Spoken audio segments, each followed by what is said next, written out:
เรียบสูบบ่អូនថ្ងៃនេះខ្ញុំមកអានសៀវភៅភាសាខ្មែរថ្នាក់ទី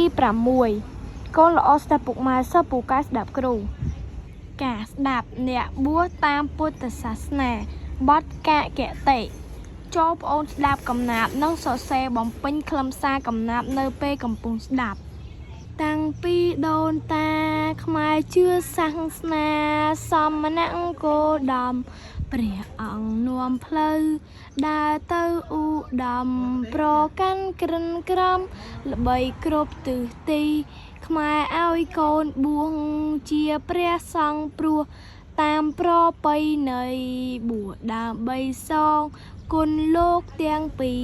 និងតួនាទីថែពុទ្ធសាសនាបើបានបួសហើយអ្នកកុំកន្តើយកុំឲ្យមុសាគោរពព្រះធម៌ព្រះពុទ្ធផងណារៀនសូត្រធម៌ព្រះត្រៃបិដកលះបង់កិលេសកាមគុណដែលស្រេះដោយព្យុះបោកបក់កំចាត់មោហោទោសោអាក្រក់កុំឲ្យវល់វងជាប់ក្នុងអាត្មាកុំបួសលេងបួសធ្វើជាក្មេងបួសនាំខូចការបាត់បង់ជំនឿព្រះពុទ្ធសាសនាបួសមិនជ្រះថ្លាបួសសន្សំទ្រព្យ